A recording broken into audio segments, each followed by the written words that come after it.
नमस्कार, स्वागत है आप सभी का। आप देख रहे हैं सुबह 9 बजे। मैं हूं आपके साथ प्रीति। आइए बुलेटिन की शुरुआत करते हैं सुर्खियों के साथ। देश के 4041 नगरीय निकायों में स्वच्छ सर्वेक्षण 2018 शुरू। स्वच्छता सेवाओं में सुधार और बुनियादी ढांचागत विकास मापने के लिए सर्वे में शामिल होंगे 40 करोड़ लोगों से ज्यादा। 10 मार्च तक चलेगा दुनिया में अपनी तरह का सबसे बड़ा सर्वे।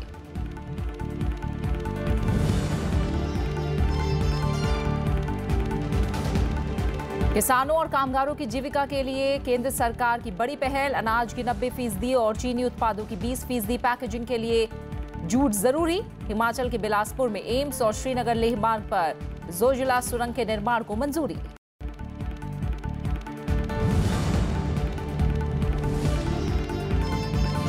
उपराष्ट्रपति की सामाजिक और जातीय तनाव पर राजनीति न करने की अपील। कहा, देश में शांति के लिए मानसिक परिवर्तन जरूरी।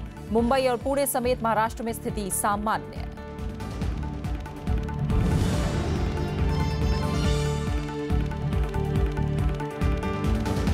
तीन तलाक से जुड़े विधेयक पर राज्यसभा में आज होगी आगे की चर्चा। विपक्ष की प्रवर समिति के पास भेजने की मांग। अरुण जेटली ने कहा, सुप्रीम कोर्ट के आदेश के तहत 6 महीने में कानून बनाना जरूरी।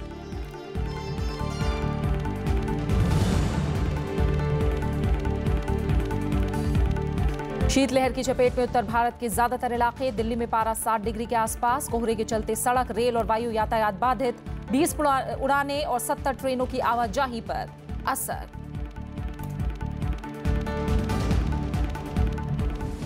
और आइए सबसे पहले बात करते हैं दुनिया में अपनी तरह के सबसे बड़े सर्वे स्वच्छ सर्वेक्षण 2018 से जुड़ी खबर की।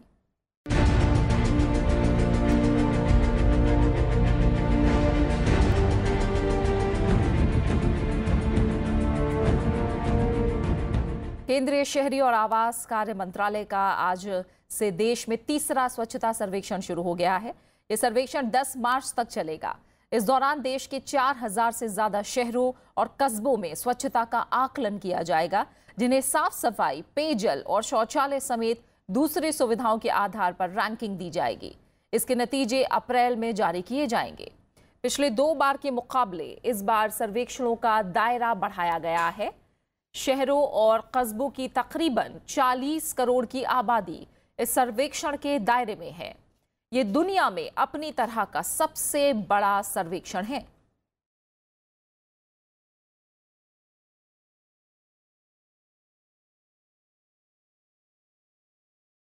केंद्रीय शहरी और आवास कार्य मंत्रालय का आज से देश में तीसरा स्वच्छता सर्वेक्षण शुरू हो गया है और ये 10 मार्च तक चलेगा। इस दौरान देश के 4000 से ज्यादा शहरों और कस्बों में स्वच्छता आकलन किया जाएगा और तमाम बिंदु हैं इस सर्वेक्षण से जुड़े जो आप देख पा रहे हैं। सर्वेक्षण का दायरा अब काफी बढ़ गया है। अब 4041 शहरों में यह सर्वेक्षण होगा और इनमें साफ सफाई, पेयजल और शौचालय समेत दूसरी सुविधाओं के आधार पर रैंकिंग दी जाएगी। 4041 शहर और कस्बे इस स्वच्छ सर्वेक्षण 2018 में शामिल हैं। राष्ट्रीय और राज्य स्तर की रैंकिंग की जाएगी और अभिनव तरीकों को पुरस्कार दिया जाएगा। जनवरी 2016 में पहले स्वच्छ सर्वेक्षण की शुरुआत हुई थी और उस समय 73 प्रमुख शहरों में आकलन किया गया था।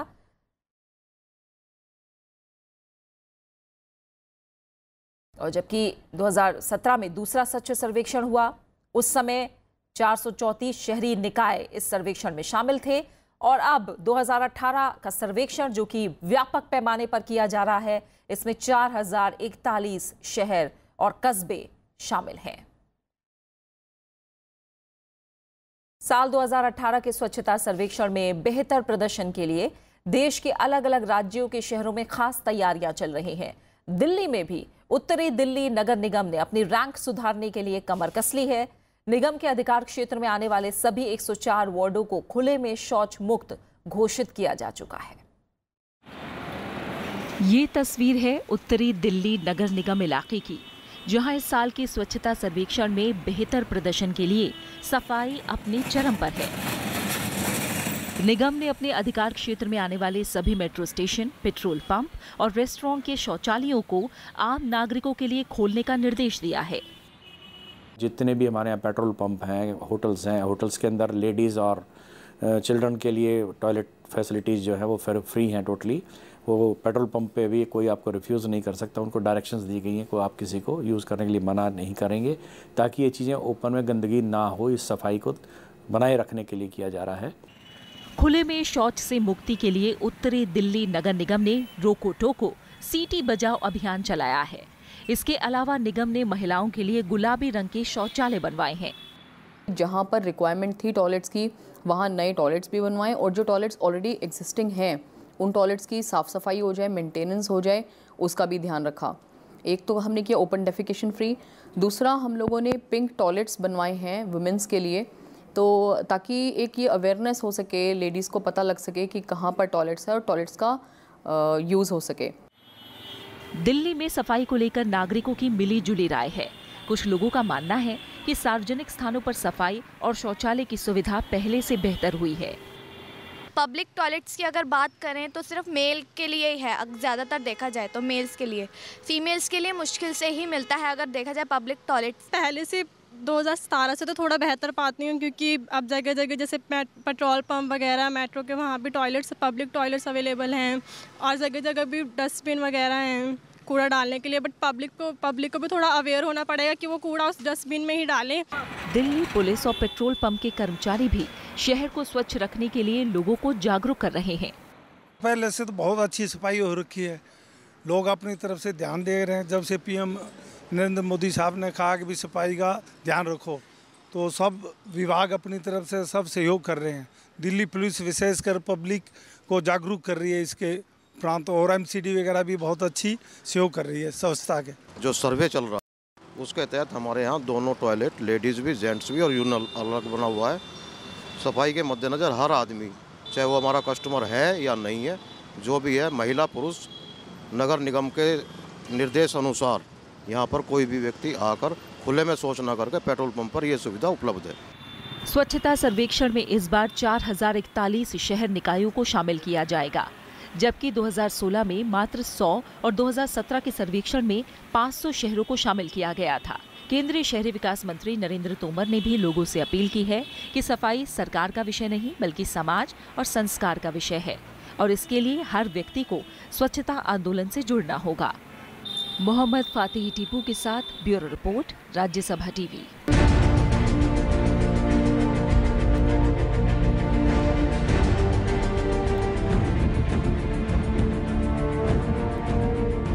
कुछ और अहम खबरें।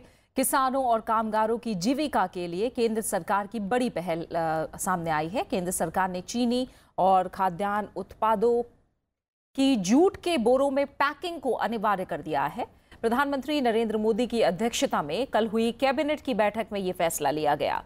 ये नियम जून महीने तक लागू रहेगा। इसके तहत कुल पैदा होने वाले अनाज की 90% और चीनी उत्पादों की 20% पैकिंग में जूट का इस्तेमाल होगा। इस फैसले से देश के जूट उद्योग की मांग पूरी होगी और इस क्षेत्र पर निर्भर तकरीबन 60 लाख कामगारों और किसानों के रोजगार में मदद मिलेगी। इसके अलावा सरकार ने हिमाचल प्रदेश के बिलासपुर में एम्स की स्थापना को मंजूरी दी है। इस पर 1351 करोड़ रुपए की लागत आएगी। मंत्रिमंडल की आर्थिक मामलों की समिति ने श्रीनगर लेह मार्ग पर 2 लेन की सुरंग के निर्माण को मंजूरी दी है।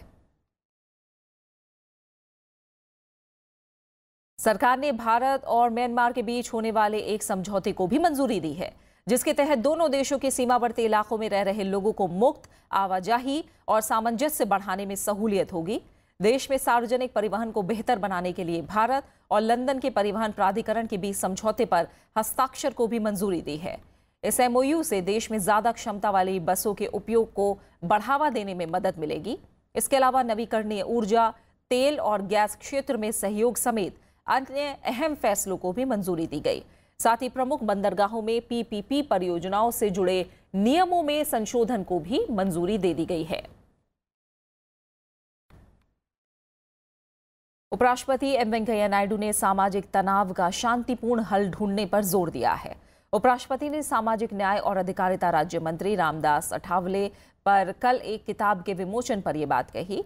उन्होंने कहा कि समाज में अन्याय के खिलाफ सबको आवाज उठानी चाहिए, लेकिन सामाजिक तनाव पर राजनीति नहीं होनी चाहिए। राष्ट्रपति एम वेंकैया नायडू ने केंद्रीय सामाजिक न्याय और अधिकारिता राज्य मंत्री और रिपब्लिकन पार्टी के मुखिया रामदास आठवले पर लिखी एक पुस्तक का बुधवार को विमोचन किया। इस मौके पर उपराष्ट्रपति ने सामाजिक तनाव के शांतिपूर्ण समाधान पर जोर दिया। ये देश का दुर्भाग्य है, इतना साल के बाद भी दलित वर्सेस नॉन दलित, फॉरवर्ड वर्सेस बैकवर्ड, जब तक समाज में ये असमानता है तब तक इश्यूज रहेंगे, मगर वो एक दूसरे के खिलाफ लड़वाना और इसमें हिंसा लाने से नुकसान होगा कमजोर लोगों को, ये हमेशा हमें याद रखना चाहिए। महाराष्ट्र में हुई हिंसा से चिंतित उपराष्ट्रपति ने कहा कि राज्यों और देश में अमन होना चाहिए और ऐसे मामलों में राजनीति नहीं होनी चाहिए। दुर्भाग्यपूर्ण से कुछ लोग जाति का विवादों को राजनीतिक रूप दे रहे, राजनीतिक रूप दिया विषय खत्म, कंट्रोवर्सी, विवाद, न्याय नहीं होगा। यही हो रहा है हमारे देश में। इसलिए राजनीति अपना जगह पे रहे, अपना मैनिफेस्टो में, अपना विचारधारा में, अपना सरकार का एजेंडा में उनका उत्थान के लिए आप क्या क्या कर रहे हैं, क्या क्या किया और क्या क्या करेंगे, ये प्राथमिकता होना चाहिए। केवल बोलने से नहीं तो दूसरे व्यक्तियों के बारे में प्रदर्शन करके उनके खिलाफ बोलने से देश के हित में नहीं है, समाज के हित में नहीं है। महाराष्ट्र में पिछले 3 दिन में पुणे समेत कुछ जगहों पर हिंसा और आगजनी की घटनाएं हुई हैं। इस मामले को लेकर बुधवार को संसद में भी गतिरोध दिखाई दिया था। कृष्णानंद त्रिपाठी के साथ bureau report, Rajya Sabha TV. Maharashtra में जातीय हिंसा का मामला कल संसद में भी उठा। इससे दोनों सदनों की कार्यवाही में बाधा आई। राजनीतिक दलों ने इस मुद्दे पर चर्चा की मांग भी की। विपक्ष के अवरोध के चलते राज्यसभा की कार्यवाही 3 बार स्थगित करनी पड़ी।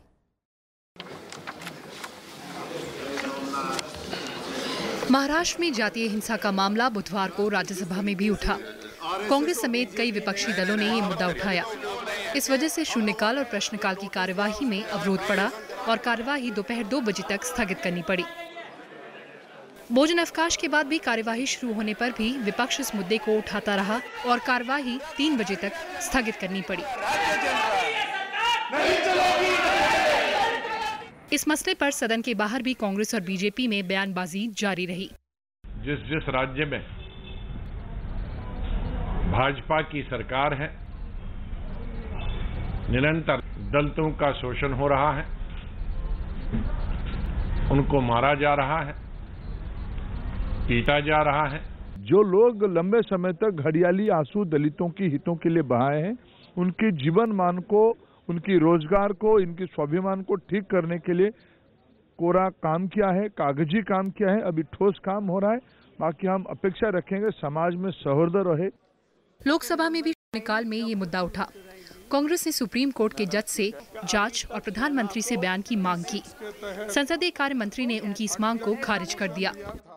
आज के दिन में ब्रिटिश के जगह पर कांग्रेस वालों ने डिवाइड एंड रूल पॉलिसी कर रहे हैं, समाज को तोड़ने का काम कर रहे हैं, समाज में विद्वेष पैदा करने के काम कर रहे हैं। गुजरात से ऊना में हो, महाराष्ट्र में हो, राजस्थान में हो, नहीं होना चाहिए। आपकी भावना रखो इसमें। हर जगह जहाँ पर बीजेपी की गवर्नमेंट है वहाँ पर ज्यादा से ज्यादा अत्याचार। The Maharashtra government failed totally in anticipating the situation and preventing the violence, which led to stone throwing and which led to arson of many cars and vehicles which were. Shiv Sena और NCP ने भी हिंसा की निंदा की और जवाबदेही तय करने की मांग की।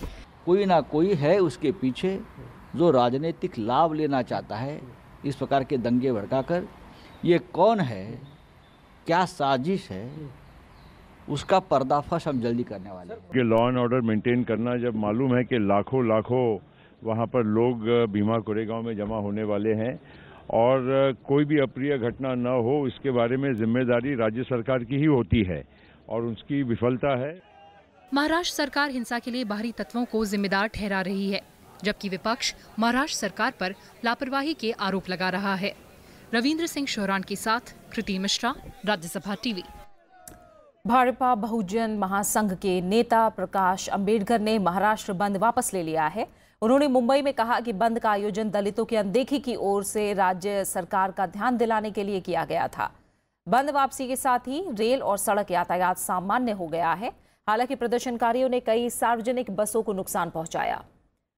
बंद का असर हवाई यातायात पर भी पड़ा। मुंबई एयरपोर्ट से जाने वाली 33 उड़ानों को रद्द करना पड़ा।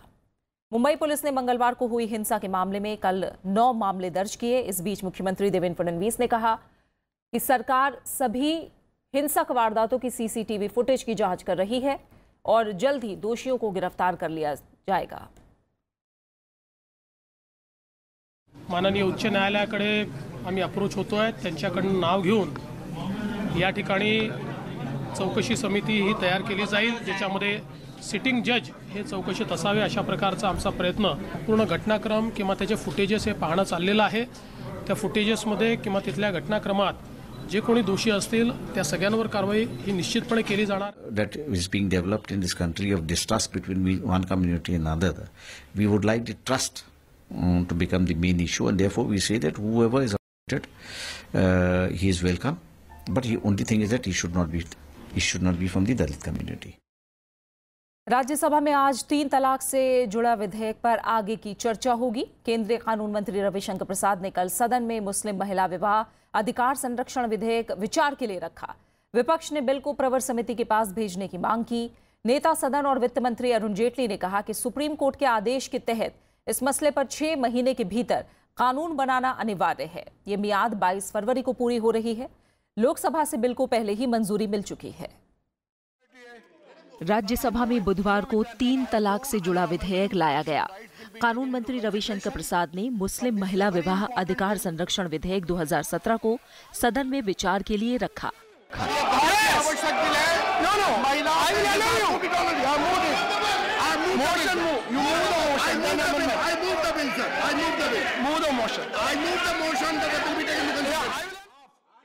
कांग्रेस के सांसद आनंद शर्मा और टीएमसी सांसद सुखेंदु शेखर राय ने बिल को प्रवर समिति के पास भेजने से जुड़ा प्रस्ताव रखा।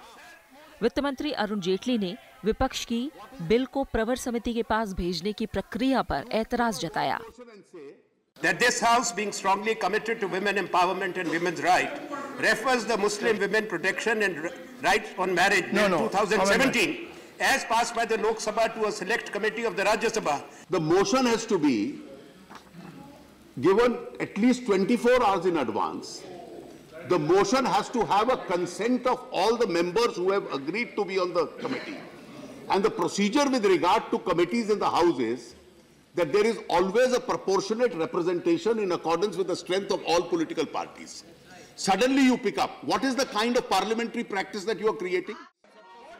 वित्त मंत्री ने 3 तलाक पर सुप्रीम कोर्ट के फैसले का हवाला देते हुए कहा कि इस मसले पर 22 फरवरी तक कानून बनाना विधायिका की जिम्मेदारी है। उन्होंने कहा कि सुप्रीम कोर्ट के 2 जजों ने एक बार में 3 तलाक के खिलाफ 6 महीने के भीतर संसद से कानून बनाने को कहा था। Period of 6 months. You can rebut it. Why do you worry? And if you beseech, the word they use is we beseech all political parties. Therefore, within this period, you come out with an appropriate legislation to this effect. Okay.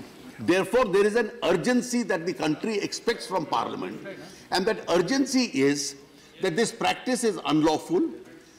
Some people have come and said we will still defy the judgment and resort to this particular practice, and therefore the legislature must act with a sense of responsibility, act expeditiously. हालांकि अवरोध नहीं रुकने पर उपसभापति पीजे कुरियन ने सदन की कार्यवाही गुरुवार सुबह 11 बजे तक स्थगित कर दी।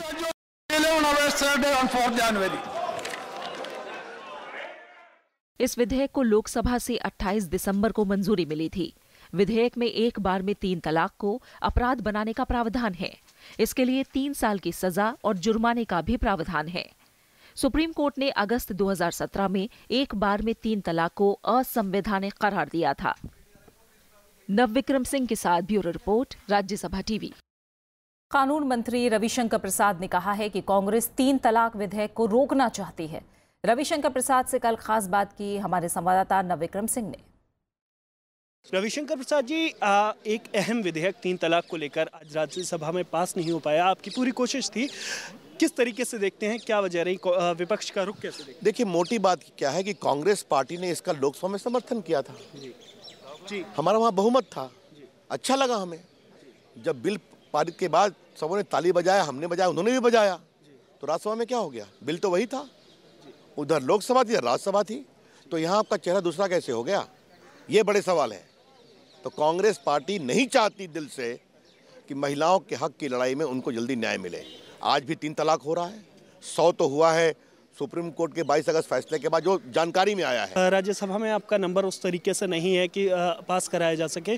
जो आपके सहयोगी दल हैं, AIDMK हो या दूसरे दल, वो कांग्रेस की तरफ झुकाव है, सिलेक्ट कमेटी भेजने पर बात चल रही है, उस पर आप किस तरीके से उन्हें मैनेज करेंगे? कि कांग्रेस पार्टी से हमारा नंबर राज्यसभा में जल्दी उनसे बहुत बड़ा हो जाएगा, ठीक है, इसी का दुरुपयोग कर रहे हैं। छोटे दल से हमारी चिंता नहीं है। सही सवाल कांग्रेस पार्टी का है।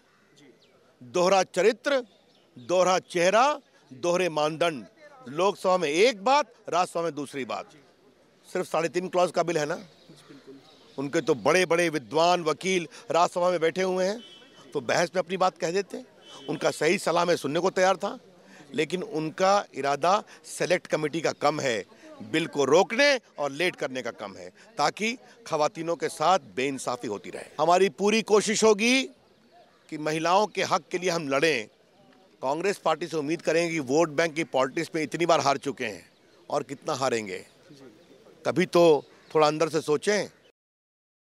रांची में सीबीआई की विशेष अदालत चारा घोटाले के देवघर कोषागार मामले में दोषी ठहराए गए आरजेडी प्रमुख लालू प्रसाद और 15 अन्य के खिलाफ आज सजा का ऐलान कर सकती है। एक अधिवक्ता के निधन के कारण कोर्ट की सुनवाई कल स्थगित कर दी गई। 23 दिसंबर को इस मामले में लालू प्रसाद समेत 16 आरोपियों को दोषी करार दिया गया था, जबकि पूर्व मुख्यमंत्री जगन्नाथ मिश्रा समेत 6 आरोपियों को बरी कर दिया गया था। पूरा मामला 1991 से 1994 के बीच देवघर राजकोष से गलत तरीके से 89 लाख रुपए से ज्यादा की निकासी से जुड़ा है। लालू प्रसाद चारा घोटाले के 3 अन्य मामलों में भी आरोपी हैं।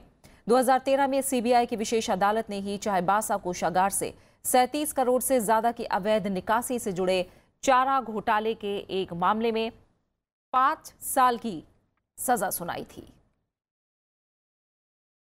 इस बीच रांची की विशेष सीबीआई अदालत ने आरजेडी नेता रघुवंश प्रसाद सिंह, तेजस्वी यादव, शिवानंद तिवारी और कांग्रेस नेता मनीष तिवारी के खिलाफ अदालत की अवमानना का नोटिस जारी किया है। 23 दिसंबर को अदालत के फैसले पर इन नेताओं ने जो बयान दिया था उसे अदालत ने अपमानजनक मानते हुए नोटिस जारी किया है। इन नेताओं को 23 जनवरी को अदालत के सामने पेश होने के लिए कहा गया है। भारत और रूस द्विपक्षीय संबंधों को और मजबूत बनाने पर जोर दिया है। प्रधानमंत्री नरेंद्र मोदी ने रूस के राष्ट्रपति व्लादिमीर पुतिन से कल फोन पर बात की और उन्हें नए साल की शुभकामनाएं दी। बातचीत के दौरान दोनों नेताओं ने द्विपक्षीय संबंधों को मजबूत बनाने और अंतर्राष्ट्रीय मंचों पर सहयोग को लेकर चर्चा की। साथ ही भारत और रूस सहयोग की संबंधों की समीक्षा भी की। दोनों नेताओं ने आपसी सामरिक भागीदारी को और मजबूत करने पर सहमति जताई है। विदेश मंत्री सुषमा स्वराज आज से 3 दक्षिण एशियाई देशों का दौरा करेंगी। 5 दिन की विदेश यात्रा के दौरान विदेश मंत्री थाईलैंड, इंडोनेशिया और सिंगापुर के साथ द्विपक्षीय सहयोग बढ़ाने पर बातचीत करेंगी। इस दौरान रणनीतिक साझेदारी, व्यापार और निवेश पर विशेष जोर दिया जाएगा। विदेश मंत्री सबसे पहले 4 और 5 जनवरी को थाईलैंड की यात्रा पर रहेंगी। वो थाईलैंड के विदेश मंत्री के साथ आपसी संबंध, रक्षा और आर्थिक सहयोग बढ़ाने पर बातचीत करेंगी। इसके बाद विदेश मंत्री इंडोनेशिया और आखिर में सिंगापुर जाएंगी।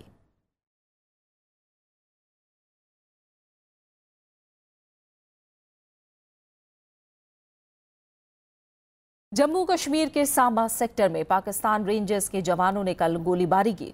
इसमें बीएसएफ के हेड कांस्टेबल आरपी हाजरा शहीद हो गए। पाकिस्तान की ओर से कल शाम करीब 4:30 बजे छिपकर गोलीबारी की गई। बीएसएफ के एक वरिष्ठ अधिकारी के मुताबिक पाकिस्तान की फायरिंग का माकूल जवाब दिया गया। जम्मू इलाके में पाकिस्तान से लगती अंतर्राष्ट्रीय सीमा पर बीएसएफ तैनात है।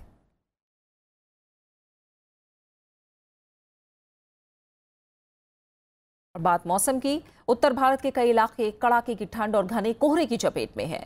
जम्मू कश्मीर, पंजाब, हरियाणा और उत्तर प्रदेश में शीतलहर से लोगों की मुश्किलें बढ़ गई हैं। जम्मू कश्मीर के लद्दाख क्षेत्र में इस मौसम का सबसे ठंडा दिन रहा, जहां का न्यूनतम तापमान 0 से 20.6 डिग्री सेल्सियस नीचे दर्ज किया गया।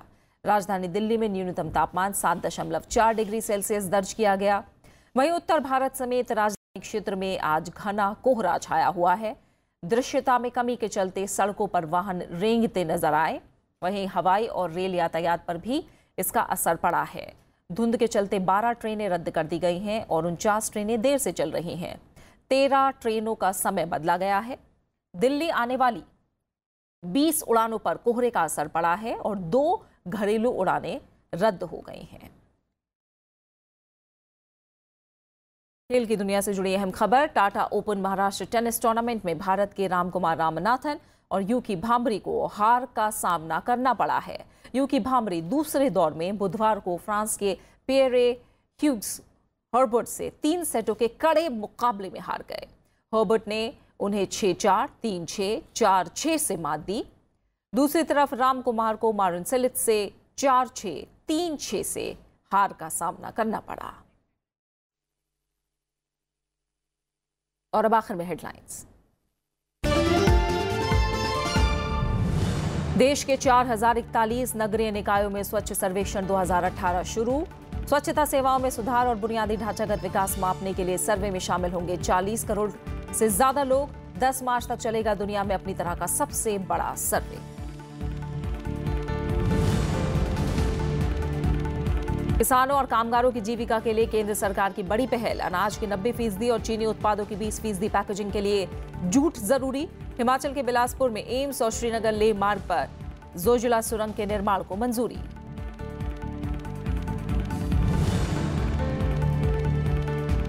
उपराष्ट्रपति की सामाजिक और जातीय तनाव पर राजनीति न करने की अपील। कहा, देश में शांति के लिए मानसिक परिवर्तन जरूरी। मुंबई और पुणे समेत महाराष्ट्र में स्थिति सामान्य।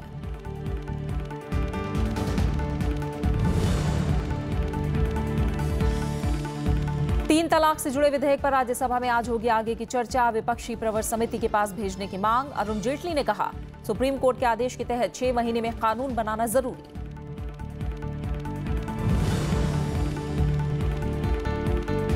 और शीतलहर की चपेट में उत्तर भारत के ज्यादातर इलाके। दिल्ली में पारा 7 डिग्री के आसपास। कोहरे के चलते सड़क, रेल और वायु यातायात बाधित। 20 उड़ानें और 70 ट्रेनों की आवाजाही पर असर। और इसी के साथ फिलहाल सुबह 9 बजे की खबरों में मेरे साथ इतना ही। आगे आप देख सकते हैं विशेष। नमस्कार।